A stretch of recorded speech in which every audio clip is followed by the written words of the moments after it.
नमस्कार दोस्तों, मैं बिहारी बाबू हेमराज। तो दोस्तों, आज हमारे साथ बैठे हुए हैं राकेश कुमार फौजी जी।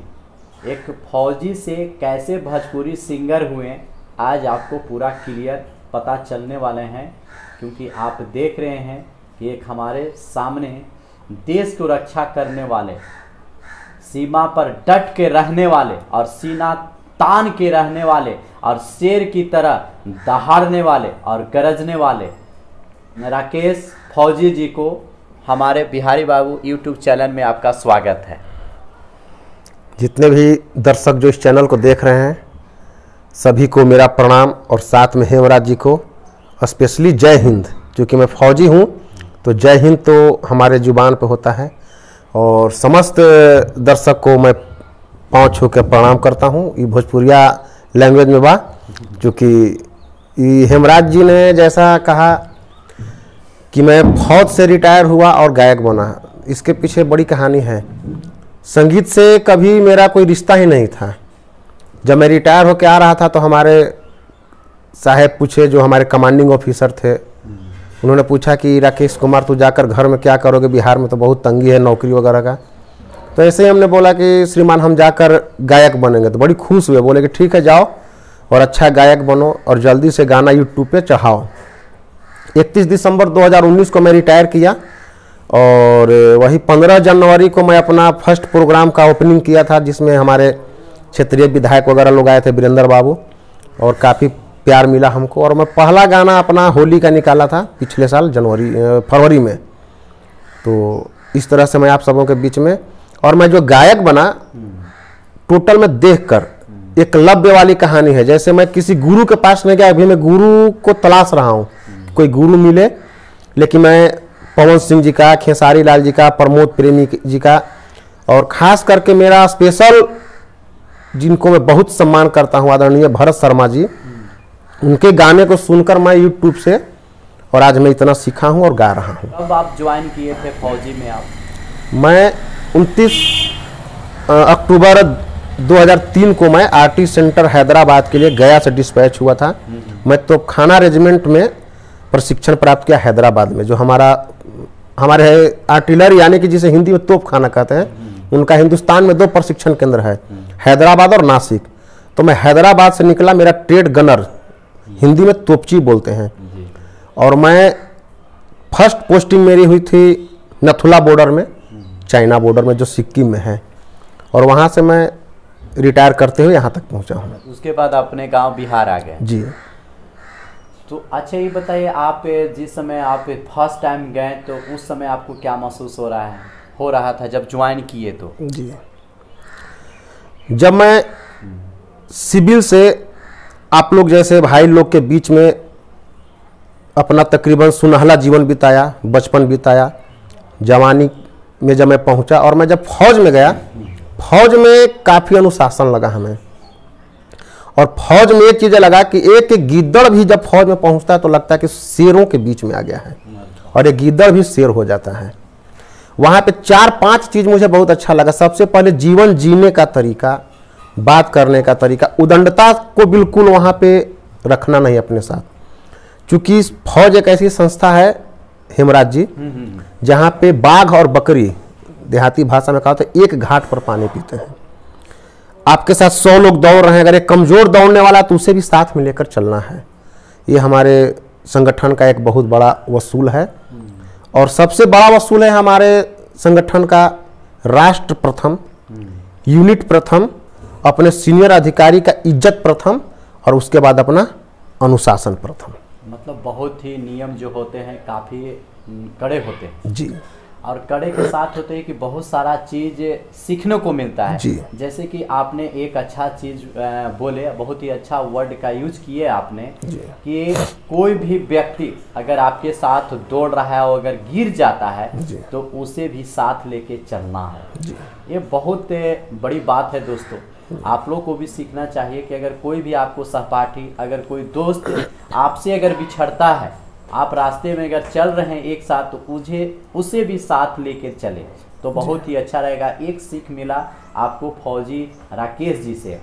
तो इस तरह से अच्छा वहाँ पर थोड़ा सा आप जैसे मान लेते हैं कि आप 2 साल या 3 साल जब छुट्टी आपको नहीं मिलती थी और आप अपने बच्चों और उसके बाद अपनी पत्नी से मिलने के लिए बिल्कुल ललाते होंगे, उस समय आपको क्या फील महसूस होता होगा? जी, बहुत सही सवाल है सर। छुट्टी का जहाँ तक प्रश्न है, इसमें 3 मुद्दा होता है।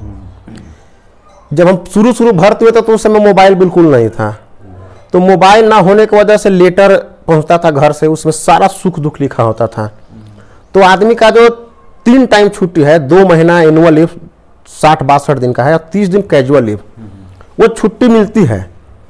जब से मोबाइल का जमाना आ गया तो घर में क्या होता है हम जी कि किसी को जुकाम भी हुआ तो बोल देंगे कि मैं तो बहुत बीमार हूं, हमको छुट्टी चाहिए। लेकिन जो सच्चा फौजी है, छुट्टी न मिलने की वजह से कभी भी वो परेशान न होगा। कोई क्रिटिकल परेशानी हो जाए घर में, कोई मर जाए या कुछ हो जाए, तो आपके जितने थोड़ा सा मैं इस चीज़ को एक अलग चीज़ में ले जाता हूँ। जो हमारे सीनियर अधिकारी होते हैं, जो हमारे 2IC साहब होते हैं या बैटरी कमांडर, कंपनी कमांडर या जो कमांडिंग ऑफिसर जो कर्नल रैंक के होते हैं, वो इतने बड़े ओहदे पर होते हुए भी एक जवान को अपना बेटा और भाई मानते हैं।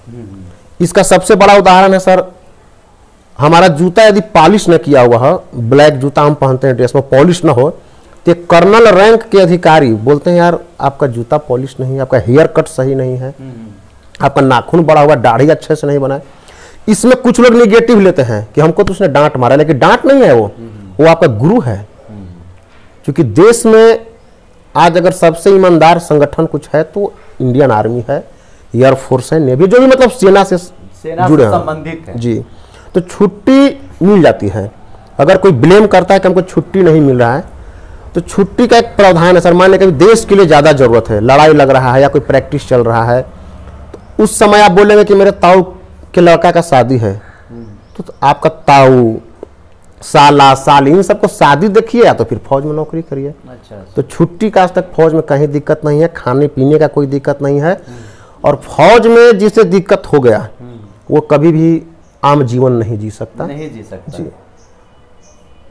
बहुत ही अच्छे तरह से एक्सप्लेन किए हैं और बहुत ही अच्छे तरह से बताए हैं कि सबसे पहले देश को सेवा करना बहुत ही ज़रूरी है। उसके बाद ऐसे भी बहुत सारे लोग को पता ही होता है कि जब फौज में चले जाते हैं तो वो देश के लिए काम करते हैं, वो देश के लिए मर मिटते हैं। तो आपका जो रैंक था, किस पोस्ट पर आपका रैंक था? मैं सर, कोई भी जब जवान भर्ती होता है तो रिक्रूट में भर्ती होता है सिपाही। सिपाही से भर्ती होने के बाद मैं प्रमोशन नहीं लिया, मैं 17 साल नौकरी करके आया। मुझे लास्ट में ACP हवलदारी, मतलब मैं हवलदार रैंक से रिटायर किया। अच्छा अच्छा जी। और इस तरह से आप अपना काम करते रहे? जी हाँ, काम मैं जहाँ भी मिला हमको, मैं स्पोर्ट्स में काफ़ी दिलचस्पी रखा। मेरा सबसे मुख्य गेम है रनिंग। मैं रनिंग बहुत करता हूँ। आज भी मैं सुबह 4 बजे उठता हूँ और 10 किलोमीटर दौड़ता हूँ। सामने आपको फिजिकल मेरा दिखाई भी दे रहा होगा। अच्छा, डेली? जी हाँ, डेली ऐसा काम करते? जी हाँ। सेना में अगर आप फिजिकल फिट नहीं हैं तो आप लड़ाई नहीं लड़ सकते, क्योंकि 2 प्रावधान है। यदि आप 20 दुश्मनों के बीच में घिर गए तो ये कोई बहादुरी नहीं कि आप अपना जान दे दें, क्योंकि एक सैनिक को तैयार करने में लाखों करोड़ों सरकार का खर्च होता है। तो आप वहां से बच कर निकलने का भी कला आना चाहिए, क्योंकि असली वीर वही है जैसे शिवाजी। ये नहीं कि दुश्मन के बीच में घुस के मर जाएं और शहीद में नाम लिखा ले। शहीद होना नहीं है हेमराज जी, दूसरे को मारना है। अच्छा, कभी आपने लड़ाई लड़े हैं बॉर्डर पर जाकर? ऐसा आया है आपके साथ समय? सर, ये बहुत आप मतलब भावुकता वाला प्रश्न पूछ रहे हैं। जो सेना में जो युद्ध लड़ लिया जी, वो सबसे नसीब वाला है, या नसीब हमको प्राप्त नहीं हुआ। अच्छा। सरहद पे हम रहे, नथुला बॉर्डर पे रहे, अखनूर सेक्टर में, जो बड़ा ही सेंसिटिव जगह है लड़ाई के लिए। सबसे हमारा मतलब अखनूर सेक्टर बहुत ही माना गया क्रिटिकल जगह है वो, लेकिन लड़ाई लड़ने का मौका नहीं मिला सर। लेकिन एक चीज मैं आपको बताना चाहूंगा कि सेना में हम लड़ाई नहीं लड़े, चलिए कोई बात नहीं है, लेकिन हम फौज से रिटायर होकर लड़ाई लड़ेंगे। किस चीज के खिलाफ लड़ाई लड़ेंगे? गंदगी के खिलाफ। सभ्यता अच्छा हो इसलिए लड़ाई लड़ेंगे। जो सभ्यता से दूर हैं, जो उदंड लोग हैं, उनके खिलाफ मैं लड़ाई लड़ूंगा। अपने आस पड़ोस हर लोग को मैं देखूंगा उनका गतिविधि क्या है, कहीं राष्ट्र के खिलाफ तो नहीं जा रहा है। इसके लिए अगर हमको यहाँ भी आके लड़ाई लड़ना पड़े, यहाँ भी शहीद होना पड़े, जैसे कि हेमराज जी, भगत सिंह फौजी नहीं थे जी, वो बात सही है सर। चंद्रशेखर आजाद फौजी नहीं थे। खुदीराम बोस फौजी नहीं थे, लेकिन आज जो शहादत उनके लिए मनाया जाता है किसी के लिए नहीं मनाया जाता है। तो हम फौजी हैं, लड़ाई नहीं लड़े, कष्ट तो है। हाँ, कष्ट तो नहीं। देखिए, कहने का मतलब ये होता है कि राकेश जी, अब उस समय आपको मौका नहीं मिला, एक अलग बात है जी। मगर आपके अंदर जो एक चीज़ आपने बताया कि 20 लोगों को बीच में, यानी दुश्मन आपको अकेला घेर लिया है, 20 लोग साथ में हैं, और वहाँ से मर जाना और एक तरह के शहीद में नाम लिखवा देना, ये कोई बड़ी बात नहीं है।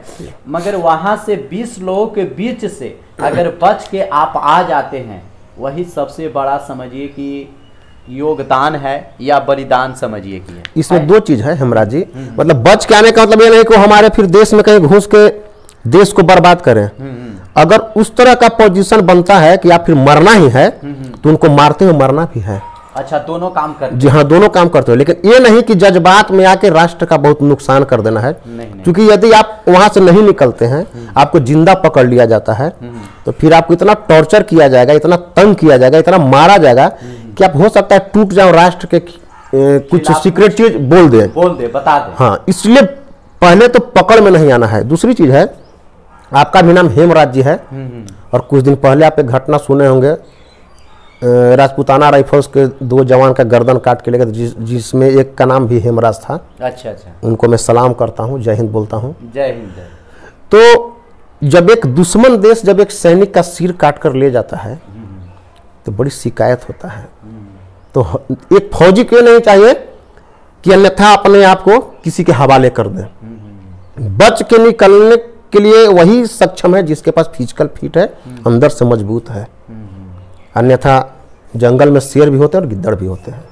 दोस्तों, साथ में आज बहुत ही मज़ेदार इंटरव्यू है, क्योंकि आज एक ऐसे सेना के साथ और एक ऐसे सिपाही के साथ आज इंटरव्यू हो रहा है, बिल्कुल सच्चाई बता रहे हैं। दोस्तों, सबसे पहले हेल्थ इज वेल्थ, शरीर बहुत ही अच्छा होना चाहिए, शरीर को बिल्कुल स्वच्छ होना चाहिए, यानी बिल्कुल स्वस्थ होना चाहिए। दोस्तों, तो इस तरह से प्लस में कि कॉन्फिडेंस होना चाहिए और हिम्मत नहीं हारना चाहिए। आप राकेश जी से पूछ सकते हैं। मैं आपको सलाम करता हूं और पैर छू के प्रणाम करता हूं, क्योंकि आप देश के एक रक्षक हैं और आज भी रिटायर आप हो गए हैं, तो वही जोश है और वही हौसला है।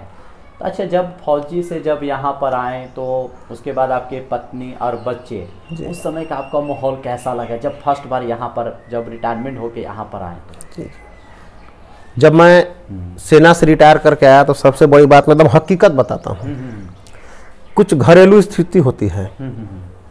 पत्नी नहीं चाहती थी कि मैं फौज की नौकरी छोड़ूं। अच्छा। क्योंकि 2 लड़का और 1 लड़की है मेरे पास, तो बच्चों के पढ़ाई के लिए या जो भी हो, आप 60-70 हज़ार से सीधे 15-20 हज़ार पे आ जाते हैं पेंशन। तो घरेलू स्थिति तो थोड़ा सा गड़बड़ा जाता है, आपका इकोनॉमिकल स्थिति थोड़ा सा चरमरा जाता है। लेकिन हमारे पास से इतना टैलेंट था, गायकी में हम इतना रम चुके थे कि तब जब सबसे पहले तो ये होता है कि जब हम घर में आए तो सबसे ज़्यादा खुश मेरी माँ हुई। अच्छा। कि बेटा फौज में नौकरी करके सही सलामत आ गया। क्योंकि पत्नी से ज़्यादा प्यार माँ देती है। ये बात तो सही है। माँ के पास ममता होता है, पत्नी के पास सिर्फ प्यार होता है। क्योंकि जो नारी 9 महीने तक कोख में अपने बच्चे को, हाँ, एक चीज़ और बताना चाहूँगा सर, मैं चूँकि गायक हूँ, 2 तरह का विदाई होता है दुनिया में, एक बेटी का विदाई और बेटे का विदाई। जब बेटी का हम शादी कर देते हैं तो आपके पास कभी भी ऑप्शन है, जाइए उसके ससुराल में, उसके ससुर से बोलिए कि हमको बेटी को विदाई कर दीजिए, बेटी आ जाती है। लेकिन एक गरीब माँ जब 9 महीने कोख में रहकर बेटे को जन्म देती है और गरीबी में मुफलिसी में पालती है, और वही बेटा जवान होकर फौज में भर्ती हो जाता है, तो माँ और बाप चाह कर भी कभी भी अपने बच्चे को तुरंत विदाई नहीं करवा सकते फौज से कि आज छुट्टी दे दिया जाए।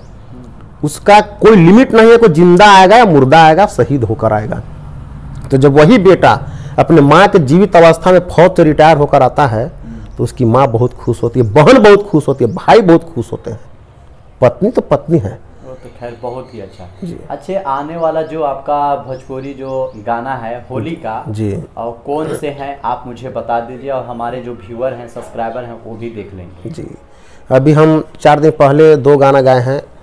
वो श्रृंगार रस का है होली, उसका मैं एक मुखड़ा सुना देता हूँ। अरे साली हो छोट की कुंवारी धर दया कवारी, होली हटे आज जनी रोक कर द बरियारी, डालिए के हटबे कबार में एक बार में। साली कहती है अरे कहाँ पता लांग एक तहजार में, दूसरे डालेला सलवार में, हाँ बेकार में, दूसरे डालेला सब जुगाड़ में। एक ये हो गया। और एक होली है, एक पुरानी प्रेम कहानी है। प्रेमिका अपने प्रेमी से बोलते, शादी हो गई है प्रेमिका की, अरे होली खेले अरऊ तो के बोलाइब ससुरार में, ओही रंगवा डली हे राजा, अरे ओही रंगवा डली जवन डलले रह कुंवार में, ओही रंगवा डली। ये दो गाना है, दर्शकों से मैं अनुरोध करूंगा कि इसको खूब सुनेंगे और लाइक शेयर जरूर करेंगे। तो दोस्तों यही रहा आज का इंटरव्यू, जो आप लोग इसे ज़रूर देखिएगा और इसमें जो भी सारी चीज़ आपको बताया गया है उसमें से आप अमल ज़रूर कीजिएगा, क्योंकि बहुत ही अच्छी चीज़ बताए हैं राकेश सिपाही जी या फौजी जी कहिए, क्योंकि हमारे देश को सेवा करने वाले, हमारे जो मेन सीमा होते हैं उसको रक्षा करने वाले। तो हम मिलते हैं कि अच्छे से वीडियो के साथ। जय हिंद, जय भारत। जितने भी देशवासी हैं उनसे मैं एक चीज़ कहना चाहूँगा कि देश के प्रति कभी भी गद्दारी नहीं करना है, कभी भी जातिवादी को लेकर या किसी धर्म को लेकर आपस में नहीं लड़ना है। यदि आपका घोंसला सुरक्षित है, जैसे चिड़िया अपने घोंसला कभी क्षति नहीं पहुंचाती है, ठीक उसी तरह से देश आपका घर है, इसको हमेशा सुरक्षित रखिए, स्वच्छ रखिए और अपने देश के प्रति हमेशा वफादार रहिए। ये हम आप लोग से हाथ जोड़कर विनती कर रहे हैं। और यह वीडियो में किसी प्रकार का कोई भी बातचीत में हमसे या राकेश जी से गलती होगी तो क्षमा कीजिएगा। और हम हैं भारतवासी, भारत के रहने वाले। जय हिंद, जय भारत। समस्त राष्ट्रवासियों को मेरा प्रणाम।